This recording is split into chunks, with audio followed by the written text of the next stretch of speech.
Before I tell you about the exact moment my family's entire fake reality collapsed, let me know where you are watching from in the comments. Thank you for being here. Please grab a warm cup of water, sit down, and listen to me tell the whole story. Welcome to the channel.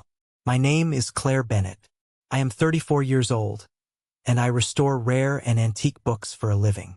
I run a custom archival and letterpress studio out of a narrow, drafty old townhouse in Providence, Rhode Island. It is quiet, incredibly solitary, and meticulous work. I spend my days repairing water-damaged leather journals from the 19th century, rebinding heavy family Bibles for strangers, and carefully gluing broken, fragile spines back together using tiny bone folders and specialized adhesives. I am completely used to fixing things that are falling apart. I spend hours looking at the damage someone else caused and figuring out how to make the foundation strong again. Maybe that is exactly why my family assumed I would always be there to fix them, too. They looked at me and saw someone whose entire purpose was to repair their messes without ever asking for credit. To understand exactly what happened last Christmas, you need to deeply understand the people who were sitting at my dining room table. My father, Walter Bennett, was a retired local contractor. He was a large, imposing man who believed that every single favor he ever did for you was a binding, lifetime investment in your complete obedience. If he spent an hour fixing a leaky pipe under your sink, you owed him your total submission and respect for the next decade. He loved to stand in the middle of a room, cross his thick arms, and say things like, "Family is about showing up." But what he really meant, what he always meant was, "Family is about people showing up for me." My mother, Diane, was a completely different kind of exhausting. She collected sympathy the exact same way some people collect vintage ornaments. Everything in her life was always a massive tragedy, and she was always the long-suffering victim who just needed a little more grace and a lot more attention from everyone around her. She was a master of the quiet sigh, the tearful phone call, the subtle implication that her life was harder than anyone else's. And then there was my younger sister, Megan. Megan had perfected the absolute art of standing just close enough to a disaster to enjoy watching it burn, without ever getting blamed for actually striking the match. She was the golden child who could do no wrong, mostly because she never took responsibility for anything long enough to be held accountable.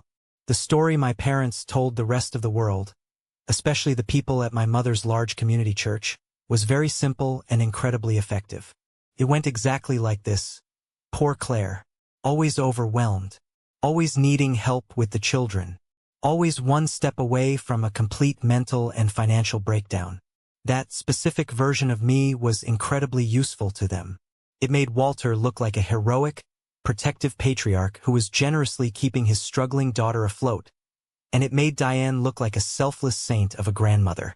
But the reality behind closed doors, the reality that I lived every single day, was entirely different. 3 years ago, I went through a terrible, deeply traumatic divorce. It was not a quiet, mutual separation. My ex-husband fought me on absolutely everything just to punish me for leaving. The custody battle for our 2 young children, Noah and Elsie, was brutal and completely draining. Every single meeting with my lawyer felt like walking through an emotional and financial minefield. My lawyer sat me down in his sterile office, looked at my paperwork, and warned me it would be a long, very expensive road. He told me I needed to prepare for a marathon, not a sprint. So, I put my head down and worked harder than I ever had in my entire life. I built my life back together, brick by brick, page by page. I implemented a strict budget. No flashy spending, no waste, no pretending to keep up with anyone. I relied entirely on my salary from the restoration studio to keep the lights on, buy the groceries, pay the mortgage on the townhouse, and make sure I was regularly putting money into Noah and Elsie's college fund. I learned exactly how expensive human dignity could be, and I paid the price gladly because it meant peace for my kids. What the neighbors, the extended family, and the church friends absolutely did not see was how much of my hard-earned money I had quietly pushed into my parents' and sisters' bank accounts over the last 2 years. It started shortly after my uncle passed away. My parents received a decent-sized inheritance after his funeral. It should have been a safety net for their retirement. Instead, They blew through it in a matter of months on luxury house upgrades they absolutely did not need. A new kitchen island, imported tile, a massive television. Less than a year later, Walter needed minor knee surgery. When his massive medical deductible was due, Diane called me on a Tuesday morning, sobbing hysterically into the phone. She said they were completely broke, the bank accounts were empty, and they were too embarrassed to ask the bank for a personal loan. She begged me for help. I swallowed my frustration, pulled money out of my emergency savings, and paid the hospital bill directly. Then came Megan. When Megan's husband, Ben, got passed over for a major promotion at his corporate job, their inflated lifestyle suddenly caught up with them. They had leased cars they couldn't afford and bought clothes to impress people they didn't even like. Their mortgage payment bounced. Megan called me in an absolute panic, crying that they were going to lose the house and the neighborhood would know. I floated them $1,800. They swore they would pay it back when things stabilized. They never did. In fact, they asked for another $900 the very next month. When Diane's property tax bill came up short one spring, I covered it. When my nephew needed a deposit for his braces because their dental insurance had a massive gap, guess who wired the money? Me. Every single time. It was always framed as a temporary, desperate crisis. And then, a month later, they would treat me like it had never happened. They would go back to making sly comments about my modest house or my generic brand groceries. By the time last Christmas rolled around, I had a hidden spreadsheet on my laptop labeled Family Transfers. I didn't create it out of malice. I created it out of pure self-defense. I got so incredibly tired of being gaslit about what I had and had not done for them. I logged the exact dates, the specific amounts, the pathetic excuses they gave me, and the empty promises of repayment. That brings us directly to Christmas Eve. Diane had strongly insisted we all celebrate at my place. She called me a week prior and claimed my studio home felt so much more festive and intimate for the holidays. Translated, that simply meant she did not want to cook a massive holiday meal or spend hours cleaning her own house. She showed up an hour late, bursting through the front door carrying a cheap plastic tray of store-bought cookies, expecting everyone to praise her contribution like it was a grand, generous offering. Megan arrived shortly after with Ben and her son. She brought a loud, chaotic energy that filled the small rooms but made the house feel completely cold. She walked into my front sitting room, took off her expensive coat, glanced at the handmade paper garlands Noah and Elsie had proudly taped along the bookcases, and smirked. "This is cute," she said, her tone dripping with condescension. "Crowded, but cute." I ignored her completely. My children were so excited. Noah was 8, and Elsie was 6.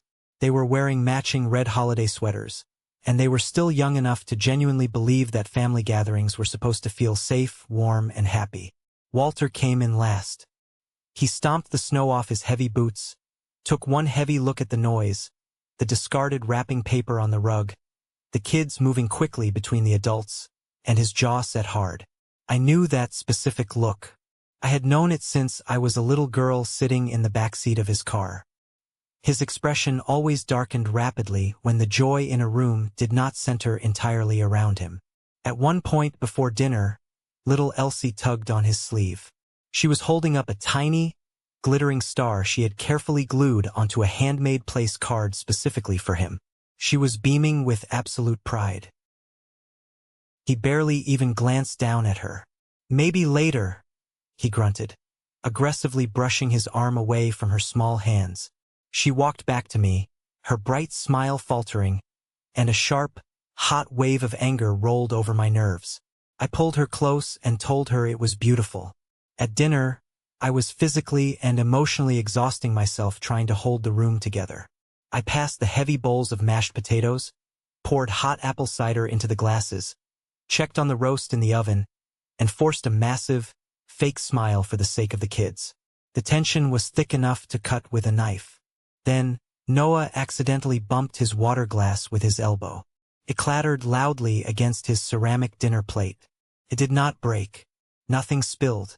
It was just a sudden, sharp noise in a quiet room. Walter sighed theatrically, rolling his eyes dramatically at the ceiling. Diane gave me an exhausted, deeply disappointed look from across the table, acting as if I was personally responsible for the basic laws of physics and my son's lack of absolute perfection.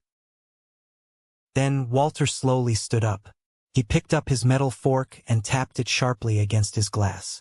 The entire room went dead quiet. Megan actually hushed her son and looked up, her eyes wide with eager anticipation. She knew something was coming. Walter cleared his throat, puffed out his chest to make himself look as large as possible, and looked directly down the length of the table at me. "I have a Christmas announcement," he projected, using his loud contractor voice. "Since Claire seems to think this family is some kind of free service, your mother and I are done babysitting. We are done doing home repairs. We are done bailing her out every single time she cannot manage her own house or her own life." My stomach dropped straight into my shoes. Not because his cruel words hurt me, but because I saw exactly what he was actively doing. He had intentionally waited until both my son and daughter were sitting quietly at the table, watching and listening. He wanted them to hear that their mother was a pathetic, helpless burden. He wanted an audience for his grand display of power. I looked around the table. Diane looked down at her plate, perfectly silent, offering no defense. Megan pressed her lips together tightly, actively fighting a massive smirk. Ben stared awkwardly at his napkin, refusing to make eye contact with anyone. Noah went completely still, his eyes darting between me and his grandfather. I slowly set my fork down. I looked Walter dead in the eye and said one word: "Seriously?" Walter nodded, crossing his thick arms over his chest. "Seriously, you have been leaning on this family for way too long. You drain us. Maybe now you will finally learn how the real world works." I felt the very last string of my patience snap. The fear and the obligation I had carried for years simply vanished. I stood up, planting my hands firmly on the wooden table, leaning forward. "You watched me cover Mom's property taxes," I said, my voice dangerously calm but loud enough for everyone to hear. "You watched me help Megan keep her mortgage current so she wouldn't lose her house. You called me crying for your medical deductible, Walter. Do not stand in my own house, eat the food I paid for, and act like replacing a garbage disposal 3 Thanksgivings ago makes you my patron saint." The energy in the room completely shattered. Megan's head snapped up in shock. Diane gasped loudly, clutching her chest. "Claire, do not do this right now." Walter's face flushed a deep, furious red. The veins in his neck bulged. "Now you are keeping score?" he snapped, his voice booming and shaking the glasses on the table. "That tells me absolutely everything I need to know about your character." Before he could say another aggressive word, Elsie's small, shaking voice cut through the heavy, toxic air. "Mommy? Did Grandpa mean he does not want to come over anymore?" I looked down at my daughter's frightened, confused face. That was the absolute breaking point. The hesitation burned completely off. I was not going to let my children learn the terrible lesson I had been forced to learn. Swallowing public humiliation just to keep toxic family members close. I walked directly over to the front door, pulled my kids' heavy winter coats off the hooks, and looked back at the people sitting at my table. "Clearly, we are done here. We are leaving. If humiliating me in front of my own children was your grand idea of setting a boundary, do not worry. I will handle the rest." Walter barked something aggressive behind me about disrespect and knowing my place. Megan yelled that I was overreacting and ruining the holiday for everyone. But I did not turn around. I opened the door and walked out into the freezing night. I buckled the kids into the back seat of my car, my hands shaking so violently against the steering wheel I could barely put the key in the ignition. We drove away through the dark, quiet streets, leaving my family sitting in my house. Noah whispered from the back seat, his voice trembling. "Are we in trouble, Mom?" I looked at him in the rearview mirror, took a deep breath, and softened my voice. "No, buddy, not us. We are just done pretending." Getting the kids to bed that night took much longer than it usually did. They were deeply unsettled, sensing the heavy, aggressive shift in the atmosphere, even if they didn't fully understand the cruel, calculated words that had been weaponized at the dinner table. When we got home, the house felt entirely different. It felt like a crime scene of a holiday. I sat on the edge of Elsie's bed, reading her an extra story about a brave little bear, tucking the heavy blankets tightly around her small shoulders, and promising her over and over that tomorrow, we would have our own special Christmas morning, just the three of us. By the time I finally closed their bedroom door and walked down the hallway, my entire body felt like it had been violently beaten. I walked into the kitchen. The remnants of the ruined dinner were still sitting on the counters. The roast was cold and congealing in the pan. The cider glasses were half full. I ignored absolutely all of it. I poured myself a glass of cold tap water, leaned against the sink, and finally checked my cell phone. I had 3 aggressive text messages from Megan. They read, "You are so unbelievably dramatic. How could you ruin a holiday over a simple boundary? And you need to apologize to Dad immediately." There was one single missed call from Diane. Nothing from Walter. I put the phone on silent, turned off the kitchen lights, crawled into my bed, and stared at the dark ceiling. My mind raced with anger, immense guilt, and pure exhaustion. I paced the floor of my bedroom for hours until sleep finally dragged me under. I woke up at 6:17 the next morning. My phone was vibrating so violently against the solid wooden nightstand that it nearly vibrated right off the edge and onto the floor. I rubbed my tired eyes, squinting painfully at the bright screen in the dark room. My lock screen was a solid, endless wall of urgent notifications. 36 missed calls, 11 voicemails, dozens of text messages. For a terrifying, dizzying second, my heart slammed aggressively against my ribs. The pure adrenaline spiked in my blood. I thought someone was dead. I thought Walter had suffered a massive heart attack in the middle of the night out of pure rage, or there had been a terrible car crash on their way home from my house. I swiped the screen open, my fingers fumbling and shaking in an absolute panic. But as I quickly scrolled through the long list of notifications, the sheer panic rapidly dissolved into a cold, hard, heavy knot in the pit of my stomach. The frantic calls were absolutely not from the local hospital.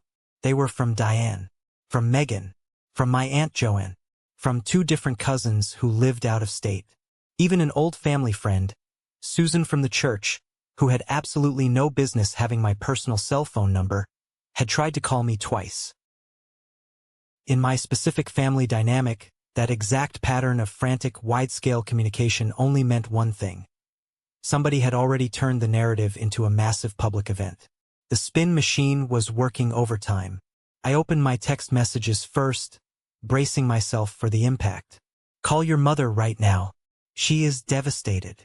Claire, what on earth did you say to your father? He is furious. Take down whatever you posted immediately. You are ruining the family reputation. How could you do this to them on Christmas of all days?" My jaw clenched so hard my back teeth actually ached. I hadn't posted anything on social media. I had been asleep, which meant Diane had. I quickly opened the Facebook app. Sure enough, right at the very top of my news feed was a long, dramatic post from Diane. The timestamp showed it was published at 1:12 a.m. while I was fast asleep. She had attached a carefully cropped, beautiful, warm photo of my dining room table from earlier in the evening, taken right before the screaming started. The candles were glowing softly, the plates looked perfect and inviting, and Noah and Elsie were blurred happily in the background. It looked like a magazine cover for the perfect family holiday. The caption she wrote above it made my blood run entirely cold. It read, "Some people only know how to take and take from family until the exact moment loving, healthy boundaries are finally set. This has been the absolute hardest Christmas of my entire life. My heart is completely broken. But sometimes, protecting your peace and your marriage costs you a daughter's anger. Walter and I are leaning on our faith tonight, praying for healing and understanding." Beneath her masterful, incredibly manipulative performance, the comments were already piling up by the dozens. Women from her church group, extended family members, and old neighbors were leaving praying hands emojis and long paragraphs of absolute support. "Praying for you and Walter, Diane. Boundaries matter so much in these difficult times. Grandparents are not free labor. Kids today are so unbelievably entitled and selfish. It is so deeply sad when grown daughters do not appreciate the endless, exhausting sacrifices their parents make for them. And right in the middle of it all, a highly visible comment from my sister, Megan. So incredibly proud of you and Dad for finally speaking up and protecting yourselves from the constant draining. We love you. I sat on the edge of my bed, staring at the glowing screen for a full 60 seconds. I could not move. I felt my chest tightening, my breathing growing fast and shallow. The sheer audacity of it was paralyzing. My own mother had sat at my dining table, eaten the expensive roast I paid for, watched my father verbally and emotionally abuse me in front of my own young children, and then went home, got into her comfortable bed, and typed out a massive, calculated lie to hundreds of people just to make herself look like a tragically misunderstood martyr. She had intentionally turned me into a lazy, entitled parasite for the entire community to judge, just to protect Walter's fragile ego. She wanted witnesses. She wanted an audience to validate her twisted delusion and comfort her. I slowly stood up. The hardwood floor was freezing against my bare feet, but I didn't care. The sadness, the heavy guilt, the desperate, lifelong need to be a good daughter that I had carried around for 34 years completely evaporated in that exact moment. It was instantly replaced by a sharp, clinical, unshakable coldness. The Claire who absorbed the abuse was gone. Diane wanted a public audience? Fine. I knew exactly how to give her one. I didn't call her. I didn't reply to any of the frantic, accusatory text messages from my cousins. I walked out of my bedroom, went straight down the hall into my restoration studio, pushed past the heavy iron book presses drying my latest project, and opened my laptop. I pulled up my online banking portal. The screen glowed brightly in the dim room. I navigated to the secure folder on my desktop labeled Family Transfers. I sat there in my thick winter robe, my morning coffee completely forgotten and going ice cold beside me, and started pulling the screenshots. I did not need to exaggerate. I did not need to yell or use emotional language. I just needed the raw, undeniable, irrefutable math. Math does not lie. I looked at the numbers glowing brightly on the screen, verifying every single detail. Diane's property taxes from April, $2,143. Paid directly from my checking account to the city clerk. Megan's mortgage shortfall when Ben missed his promotion at the firm, $1,800. And then another $900 transferred the very next month. Walter's medical deductible for his knee surgery, $3,275. Paid directly to the hospital billing department. The deposit for my nephew's braces. A massive emergency furnace repair bill for my parents' house. 2 separate utility shut-off reversals for Diane's house when she forgot to pay the electric bill. Every single transaction was neatly logged. Every bank transfer was time-stamped with the exact date and minute. And right next to them in the folder were the screenshots of the exact text messages that accompanied the requests. Diane begging and pleading. Megan promising to pay me back from her very next paycheck. Walter aggressively demanding I keep the money a secret from his golfing buddies so he wouldn't look weak. I didn't need to post all of it. I only needed enough to permanently puncture the massive, bloated lie Diane had confidently floated into the public square. I went back to the open Facebook tab, clicked on Diane's ridiculous post, and typed a single comment. I didn't use all caps. I didn't use exclamation points. I didn't call her names. The pure power was in the absolute calmness and the surgical specificity of the truth. I wrote, "Loving boundaries. That is a very interesting phrase, Mom. Since we are having this deeply personal conversation in public for everyone to see, let's make sure the details are perfectly accurate. In the last 2 years alone, I have personally paid your property taxes $2,143, Dad's medical deductible, $3,275, Megan's mortgage shortfall, $2,700 total, Ben's braces deposit, and 2 of your overdue utility bills to keep your lights on, Dad watched all of that happen before standing up in my house last night and telling my children that I live off of him because he babysat twice a month. If you truly want peace and healing, maybe you should start with basic honesty. I hit enter. I didn't attach the screenshots yet. I knew I didn't have to show my entire hand immediately. Diane knew I could back up every single word. I sat back in my desk chair, crossed my arms, and watched the screen. For 3 agonizingly long minutes, absolutely nothing happened. The post sat there perfectly still. Then, the comment count suddenly jumped from 42 to 45. My cell phone rang loudly on the desk. The caller ID flashed Diane's name. I stared at it and hit decline. 2 seconds later, Megan called. I hit decline. Then, for the absolute first time since he stormed out of my house the night before, Walter called. I hit decline. I refreshed the Facebook page. My Aunt Joanne, my mother's older sister and the absolute only person in the entire extended family whose opinion Diane actually feared and respected, had replied directly to my comment. Wait, Claire, what are you talking about? Diane told us you were drowning in legal debt from the divorce. Megan immediately jumped into the thread, typing frantically, desperately trying to do damage control in real time. Aunt Joanne, Claire is completely twisting the context of private family help. She is just angry and acting out maliciously about last night's argument. That was the exact trigger I was waiting for. Megan had opened the door. I replied to Megan's comment with one single screenshot. It was a text from Diane from April that read, Claire, please, I am begging you, can you cover the tax bill before Friday? We are desperate. Do not tell your father I asked you. Then I dropped a second screenshot right below it. A text from Walter. Insurance wants the deductible upfront before they operate. Wire the money today. Don't mention this to your mother yet. I will handle her. The mood underneath the post shifted with the brutal, violent speed of a car crash. It was instantaneous. The church friends who had just spent hours comforting Diane suddenly went dead silent. Nobody liked a hypocrite, especially in their tight-knit social circles. Then, one by one, the sharper, much more accusatory questions started rolling in from the family. A cousin wrote, Diane, why did Claire pay your property taxes if she is the one dependent on you guys like you said? A family friend commented, Megan, didn't the church do a huge fundraiser for your hard season last year? Claire was paying your mortgage on top of that. And then came the absolute kill shot. Aunt Joanne left a standalone comment at the very bottom of the thread. Diane, if you made a liar out of all of us today just to protect Walter's pride, you need to say it right now. Tell the truth. I watched that comment appear on the screen, and a profound, heavy weight physically lifted off my chest. I felt a deep, radiating calm I had not experienced in years. It wasn't joy.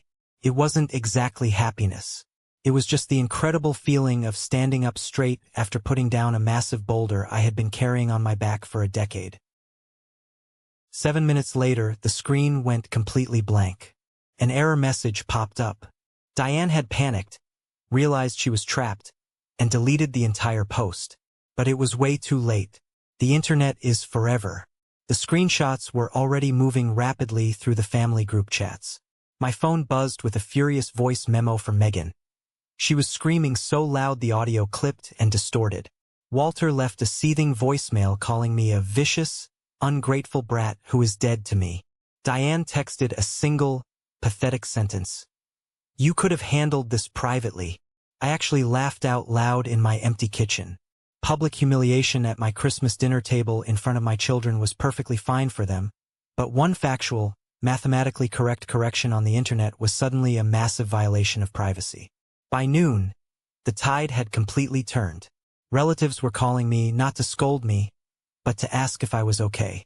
My cousin Natalie texted, I always thought something was weird about how your parents talked about you. I am so sorry. Even Megan's husband, Ben, sent me a private message. It just said, I am so sorry, Claire. I swear to you, I didn't know it was your money. That was the first real crack in the foundation. The grand performance of the Bennett family had always depended entirely on my absolute silence. The minute I stopped protecting them, They were exposed to the harsh light of reality. And they looked exactly like what they were. The following days were absolutely not like a dramatic movie montage. There was no grand epiphany where my parents suddenly saw the error of their ways, rushed to my front door, and collapsed in tears of sincere remorse. Toxic family systems simply do not work like that. When confronted with undeniable truth, they double down on the delusion. Diane spent the entire week calling relatives, crying hysterically on the phone, claiming I had weaponized money and was keeping score against normal acts of parental love. Walter went to the local hardware store, found his old contractor buddies, and told them I was mentally unstable, deeply bitter about my divorce and custody arrangement, and actively trying to keep him away from his beloved grandchildren out of pure, unadulterated spite. Megan played her favorite middle tactic, telling everyone in her circle that my tone was the real problem, completely ignoring the massive fact that they had lied to everyone and effectively stolen from me. But they had a massive, insurmountable problem. They couldn't talk their way out of this time. Receipts do not respect family hierarchy. I didn't waste a single second of my time arguing with their pathetic smear campaign. I was far too busy doing something much more important. I was actively, systematically closing off every single access point they had to my life and my finances. I logged into my banking portal. I permanently canceled the recurring auto transfer I had set up months ago to help Diane with her upcoming spring taxes. I logged into the commercial account at the local hardware store and permanently removed my credit card, the card Walter still occasionally used to buy materials for his own house projects, assuming I would just quietly pay the statement at the end of the month to avoid an ugly fight. I blocked Megan's cell phone number entirely, permanently cutting off the weekly text messages that almost always ended with her asking for a quick $50 for groceries or gas. I redirected all of that freed up money back into my high-yield savings account, back into my salary pool, and back into Noah and Elsie's college fund, where it truly belonged all along. When I sat the kids down in the living room to explain why we wouldn't be seeing Grandpa and Grandma for a while, I kept the language as simple and gentle as possible.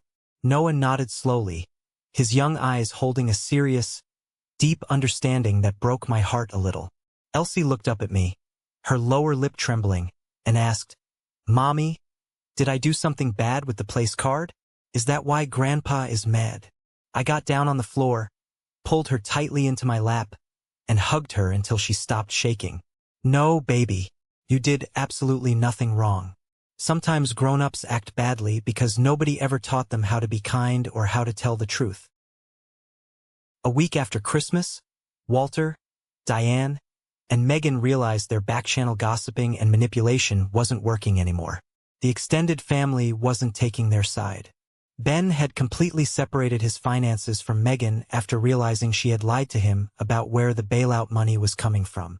Walter was catching dirty, knowing looks at his local diner from men he used to command respect from. They were rapidly losing their grip on their carefully crafted reality. So they aggressively demanded an in-person meeting. They wanted to meet at a neutral, brightly lit diner off Route 1. I agreed to go, mostly because I needed to look them in the eye one last time in broad daylight to be absolutely sure there was nothing left to save. I walked into the diner wearing my heavy winter coat, dark jeans, and boots. The smell of stale coffee and fried grease hung in the air.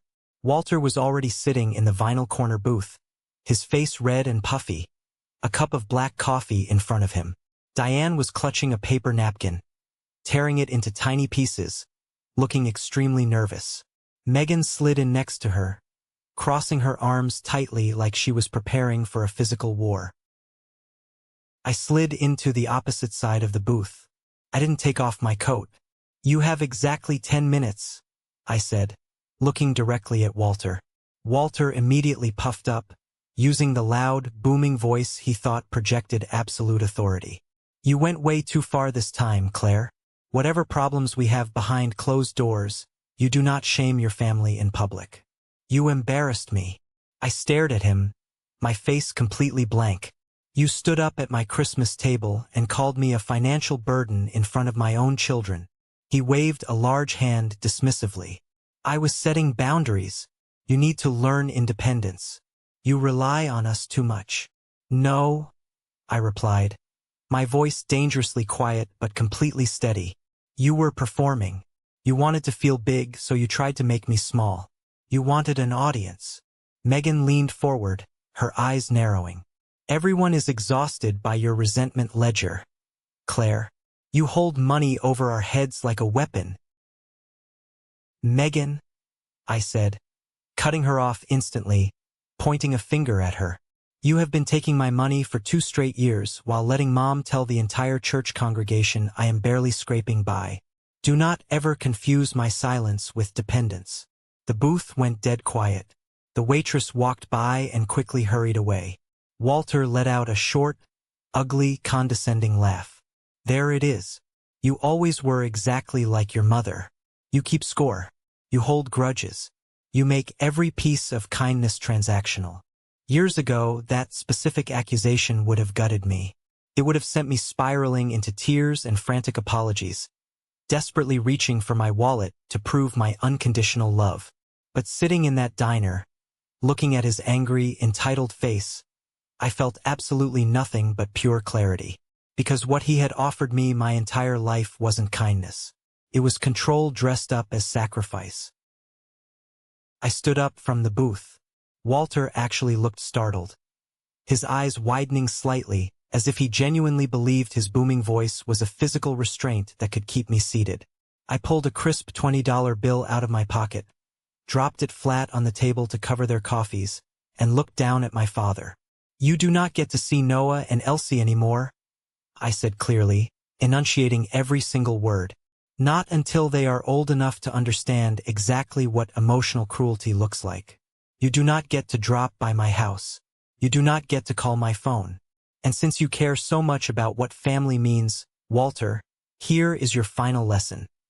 Family is not an audience for your ego. Diane gasped loudly, her face going completely pale. Megan stammered, You can't just do that. You can't cut us off. I looked down at my sister. Watch me. I turned around and walked out of the diner. The small bell on the glass door chimed cheerfully behind me. I stepped out into the freezing January air, the wind biting sharply at my cheeks. I got into my car, started the engine, and drove away. I left them sitting in that booth, completely speechless, finally stripped of the one thing they valued more than anything else in the world.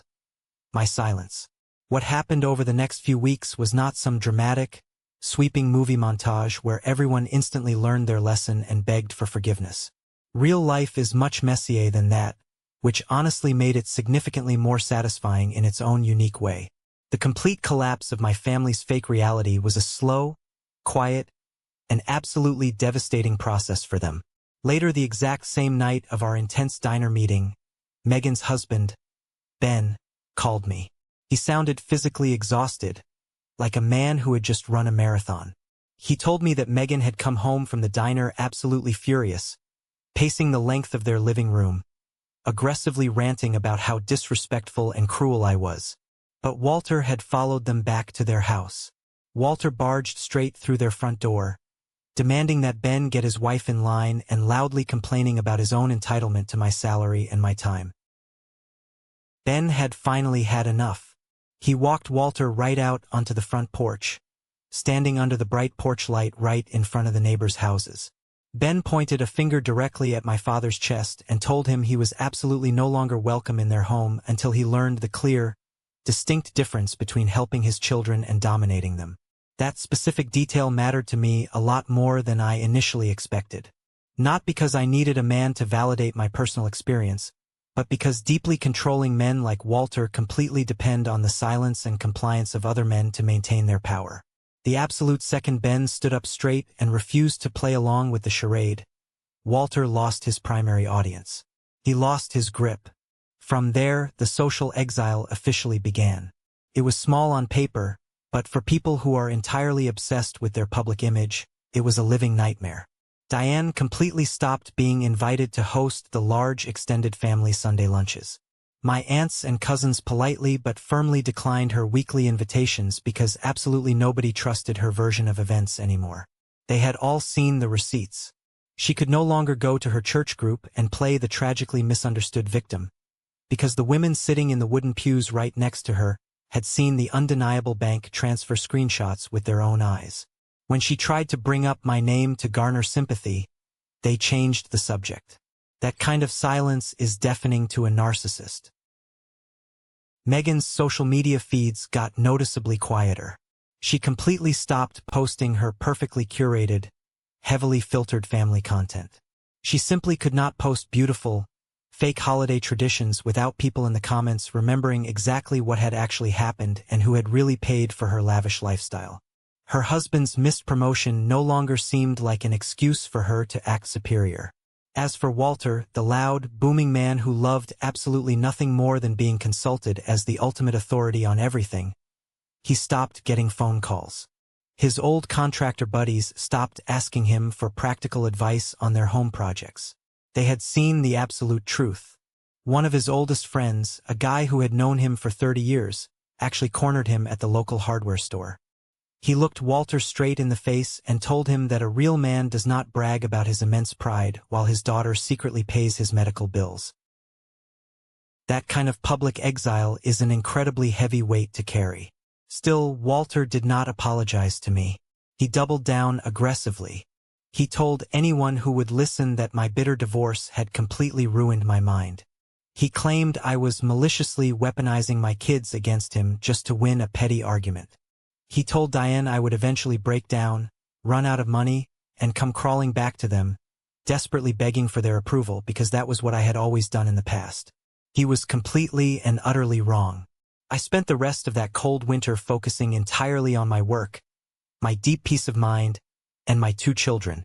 I poured all my energy into restoring beautiful, broken things in my studio. My lawyer finally finalized the very last bits of stressful paperwork regarding my strict custody schedule with my ex-husband, securing my absolute boundaries on that front as well. I took the money I used to waste on my family and poured it directly into Noah and Elsie's college fund. For the absolute first time in my entire adult life, my house was actually quiet. There were no sudden, manufactured crises. There were no aggressive emergency demands for cash. There was just the rich smell of old paper, the calming sound of the rain hitting the glass windows, and the absolute unshakable certainty that I was finally safe in my own home. A little over 3 months later, on a very gray, bitterly cold Tuesday afternoon in early March, I got a phone call that proved exactly how deeply Walter had underestimated my boundaries. I was standing quietly in my restoration studio with a severely damaged, half-repaired 19th century atlas open under my hands. I was carefully applying specialized archive glue to a broken leather spine when my cell phone rang loudly on the wooden workbench. The screen lit up with an unknown local number. I wiped my sticky hands on my heavy canvas apron and picked it up. A woman with a very brisk, professional, clinical voice asked if she was speaking directly to Claire Bennett. I said yes. She officially identified herself as a charge nurse working at a major hospital over in Cranston. She took a breath and told me that Walter Bennett had been brought into the emergency room by ambulance 2 hours earlier. He had suffered what she described as a serious but highly survivable stroke. Because Diane had listed me as the primary emergency contact years and years earlier, back when I handled absolutely everything for them, and had apparently never bothered to update her official paperwork, my name was still the very first one to pop up in the hospital computer system. I stood there in the perfectly quiet studio. I looked down at the old, worn wood boards of the floor. I listened silently while the nurse efficiently and rapidly explained the immediate medical need for overnight observation, the potential long timeline for physical rehab, and the strict necessity of family notification. I did not panic. I did not drop the phone in shock. I did not start crying. I just took a slow, deep, measured breath. I thanked the nurse politely for her time, clearly told her that my mother Diane should be the primary contact moving forward, gave her Diane's direct cell phone number, and hung up the phone. I stood completely still for a very long minute. No matter how thoroughly and completely done you are with an abusive parent, there are some phone calls your physical body still receives like a sudden, violent change in the weather. A cold, sharp chill ran down my arms. 5 minutes later, my phone buzzed on the bench. It was a text message from Megan. It read, "Dad had a stroke. Please do not make this harder than it is. We are at Cranston Hospital. Look closely at those words. She did not say, "Please come, we need you." She did not say, "We are so sorry." It was just the exact same old demanding request, wrapped tightly in a sudden medical emergency, ordering me to step right back into my lifelong role to smooth over their deep discomfort. I did not reply to her text. Instead, I called my Aunt Joanne. I asked her for the absolute, unfiltered truth of the situation. She told me she had just spoken to Diane in the waiting room. Megan was pacing the hospital hallways nervously. Walter was awake and conscious.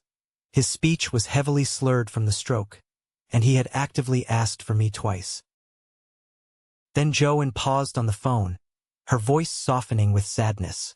"Asked is probably way too generous a word, Claire. He demanded you. He got incredibly angry when the nurse told him you weren't there yet. He is terrified, yes, but he is still Walter. He hasn't changed." I thanked Joanne sincerely and ended the call. I sat down heavily on the floor of my workroom. I looked closely at the grain in the wood while Noah and Elsie colored happily at their small craft table in the corner of the room. They were completely safe. They were completely unaware of the massive, toxic undertow trying one more time to violently drag their mother back out to sea. This is the exact part of the story where Hollywood movies usually force a clean, tidy, heartwarming moral lesson on the audience. The estranged, angry daughter hears her abusive father is suddenly weak and lying in a stark hospital bed. The daughter suddenly remembers he is only human and that life is incredibly short. The daughter rushes into the hospital waiting room, tears streaming down her face. The father sees the profound error of his ways. They hug tightly, and all the terrible years of severe financial and emotional abuse are instantly forgiven and erased by the glowing monitors of the ICU. I need you to listen to me and know that real life did not do that for me. What I felt sitting on that studio floor was absolutely not a petty desire for revenge.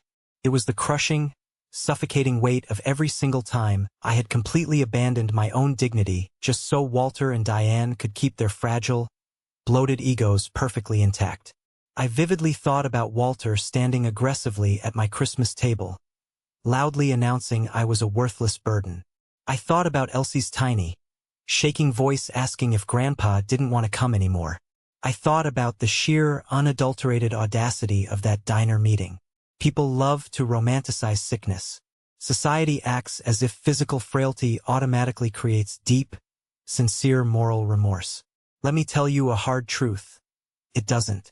Sometimes, severe sickness only removes the physical energy for the grand performance, leaving the exact same entitled, toxic person aggressively demanding access to your life without offering a single ounce of accountability. 2 full days later, after carefully arranging and paying for a trusted babysitter to watch Noah and Elsie, I drove my car to the Cranston Hospital. I did not go because I had suddenly changed my mind. I did not go out of guilt. I went because I wanted to be absolutely 100% certain that my final decision was made in the clear, sharp light of day. I did not want to look back in 10 or 20 years and wonder if I had acted purely out of temporary anger. I needed to look the situation directly in the eye and see it for exactly what it was. Walter had been officially moved from the chaotic emergency room up to the quieter ICU step-down unit. The long, bright hallways smelled sharply of strong antiseptic and stale coffee. When I slowly turned the corner into the designated waiting area, Diane saw me immediately. She stood up from the vinyl chair so quickly I thought she might actually faint right there on the linoleum floor. She looked 10 years older, completely drained. Her eyes filled with heavy tears instantly. "Claire," she breathed, reaching her arms out as if the sound of my name alone should instantly erase the past 4 months of absolute hell she put me through. I kept my physical distance. I did not step toward her. I looked at her directly and asked one single, clear question. "Did he apologize?" Diane slowly lowered her hand. She looked completely stricken, her eyes darting nervously away from mine. That was all the answer I needed. "He wants to see the kids, Claire," she whispered desperately, completely ignoring my very direct question. "He is asking for Noah and Elsie." "No," I said firmly, my voice leaving absolutely zero room for negotiation. She started crying deeply then, using the heavy, theatrical, loud sobs she usually strictly reserved for manipulating her church friends. Life is so incredibly short, Claire. Families regret things when it is too late. Walter is scared. He is so scared. He didn't mean so much of what he said at Christmas. You have to be the bigger person here. You have to forgive. I listened quietly to her desperate excuses. I looked hard at the woman who had happily and maliciously tried to destroy my personal reputation on the internet just to protect a man who bullied her daily. I felt a profound, heavy wave of pity wash over me. She had spent her entire adult life meticulously building her marriage around making Walter's unpredictable emotional, whether everybody else's direct problem. And now, even a massive medical catastrophe couldn't buy back what his vicious, stubborn pride had permanently cost him. "Mom," I said, keeping my voice incredibly steady and calm. Fear of physical consequences is not the same thing as feeling genuine regret for causing harm. Diane covered her mouth with both hands, stifling a loud sob. I walked right past her, down the short, brightly lit hallway, and stopped directly outside Walter's private hospital room. A large, thick glass window looked directly into the clinical space. I stood still at the glass and looked closely at him. He was awake. He looked very gray-faced, noticeably smaller and deflated in the stark white hospital bed. One side of his mouth was slightly altered and drooping from the stroke. The heavy medical machinery surrounding him, beeping rhythmically, made the entire scene feel both deeply tragic and oddly, completely impersonal. His eyes slowly moved toward the door. They found me standing quietly behind the thick glass. Even then, even incredibly weak, attached to 4 tubes, wearing a hospital gown, and completely stripped of his booming, intimidating contractor voice, I saw it. I saw the immediate flash of deep, familiar anger before I saw any trace of shame or regret. He was absolutely furious that I was standing safely on the other side of the glass, completely out of his immediate control. He lifted one heavy, shaking hand slightly off the thin hospital blanket, aggressively beckoning me to come inside the room. It was absolutely not a request. It was a firm command. I did not move a single inch. I stood there, meeting his angry gaze right through the thick glass, long enough for him to see me perfectly clearly.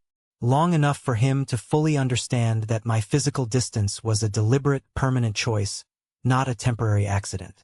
I was not a scared, obedient little girl anymore. I was a strong mother aggressively protecting her peace.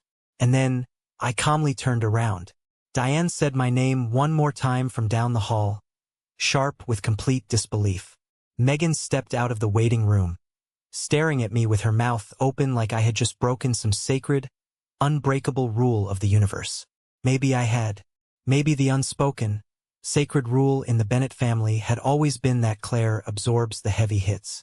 Claire explains away the abuse. Claire quietly opens her wallet to fix the mistakes. Claire always returns when summoned. Not anymore. I walked swiftly out of the hospital, pushed aggressively through the heavy sliding glass doors into the crisp, cold air, got into my car, and finally cried. I gripped the leather steering wheel and cried so hard my chest physically ached. I had to sit there and wait 10 full minutes before my vision cleared enough to safely drive. I was absolutely not crying because I thought I had made the wrong decision. I was crying because I finally realized that sometimes the absolute right decision is still filled with a massive, crushing amount of grief. I was mourning the loving, supportive father I truly deserved, the one I was absolutely never going to get. In the many months following that pivotal hospital visit, my life finally settled into a beautiful, permanent, and healthy new shape.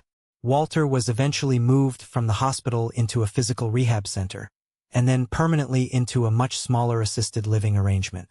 Diane simply could not physically or emotionally manage his demanding care alone, and because they had systematically alienated absolutely everyone in their lives, no one volunteered to step into their toxic orbit to provide free labor. Megan kept very cautious, distant contact with them, mostly because Ben had laid down the law and made it crystal clear there would be absolutely no more hidden financial debts, no more secret loans, and absolutely no more rewriting family history in his house. Aunt Joanne stayed very close to me. She came over for warm coffee on Sunday mornings and never once pushed me to reconcile with them. Noah and Elsie completely stopped asking about Grandpa Walter. Kids are incredibly resilient, and they adjust surprisingly quickly when the adults in their lives actively stop making emotional instability the daily climate of the house. As for me, I just kept working hard.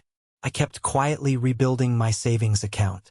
I kept restoring beautiful, broken books in my quiet studio, which felt deeply and poetically fitting. I learned a lot from my specific trade. Some things can be beautifully repaired, but only if the binding is honest and the damage is properly named and meticulously cleaned. And some things are so deeply rotted and destroyed, they can only be carefully preserved behind glass as stark evidence of what they survived. Last Christmas, exactly 1 full year after the terrible dinner that cracked my entire world open, my house was full of genuine joy. Noah happily helped me string warm, yellow lights completely across the studio doorway.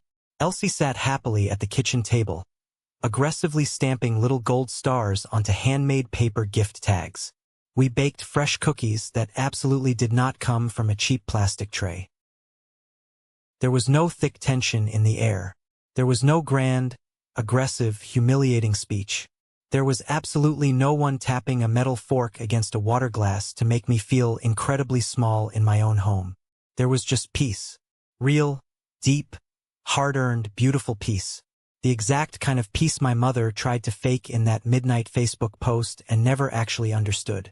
If you are listening to this right now and wondering whether I harbor any deep, lingering regrets about turning my back and walking away from that hospital room window, the honest, unfiltered answer is no. I regret that I ever foolishly believed familial love required me to stand perfectly still while someone actively humiliated me. I deeply regret that my 2 beautiful children ever had to sit at a dining table and watch me try to absorb that kind of cruelty. But walking away from the glass? No. I confidently chose my sanity.